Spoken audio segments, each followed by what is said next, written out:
ഒരു അമ്മ തന്റെ 5 വയസ്സുള്ള മകനുമായി മാർക്കറ്റിലേക്ക് പോയി. അന്ന് മാർക്കറ്റ് വളരെ തിരക്കേറിയ ദിവസമായിരുന്നു. എല്ലാവരും പച്ചക്കറിയും മീനും വസ്ത്രങ്ങളുമെല്ലാം വാങ്ങുന്ന തിരക്കിലായിരുന്നു. അമ്മ മകന്റെ കൈ ശക്തമായി പിടിച്ചുകൊണ്ട് നടക്കുകയായിരുന്നു. പെട്ടെന്ന് ഒരു കൂട്ടം ആളുകൾ തള്ളി നീങ്ങിയപ്പോ കുട്ടി അമ്മയുടെ കയ്യിൽ നിന്ന് വിട്ടുപോയി. അമ്മ തിരിഞ്ഞു നോക്കുമ്പോൾ കുഞ്ഞിനെ കാണാനില്ല. അവൾ ഭയന്ന് നിലവിളിച്ചു, "എന്റെ മകന് കണ്ടോ? എന്റെ കുഞ്ഞ് എവിടെയാണ്?" ഹൃദയം താളം തെറ്റി, കണ്ണുകളിൽ കണ്ണീർ നിറഞ്ഞു. അവൾ എല്ലായിടത്തും ഓടി നോക്കി. കുട്ടി തിരക്കിനിടയിൽ അമ്മയെ കാണാതെ ഭയന്ന് കരഞ്ഞുകൊണ്ടിരുന്നു. അത് കണ്ടൊരു പച്ചക്കറി വിൽപ്പനക്കാരി കുഞ്ഞിനോട് ചോദിച്ചു, "മോൻ, എന്തിനാ കരയുന്നത്? അമ്മയെ കാണാനില്ലേ?" കുഞ്ഞ് അവളെ നോക്കി കരഞ്ഞു. അവൾ ഉടൻ തന്നെ കുഞ്ഞിനെ ആശ്വസിപ്പിച്ചു, "ഭയപ്പെടേണ്ട, നിന്റെ അമ്മയെ കണ്ടെത്താം."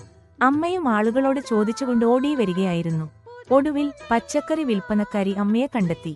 കുട്ടിയെ അമ്മയുടെ കയ്യിൽ ഏൽപ്പിച്ചു. അമ്മ തന്റെ മകനെ ചേർത്ത് പിടിച്ചു കണ്ണുനീർ തുടച്ചു. മകൻ അമ്മയെ കെട്ടിപ്പിടിച്ച് കരഞ്ഞു. അവൻ വല്ലാതെ പേടിച്ചുപോയിരുന്നു. അമ്മയ്ക്ക് തന്റെ മകനെ തിരിച്ചു കിട്ടിയ സന്തോഷത്തിൽ ലൈക്ക് ചെയ്തോളൂ. കൂടുതൽ കഥകൾക്കായി സബ്സ്ക്രൈബ് ചെയ്യൂ.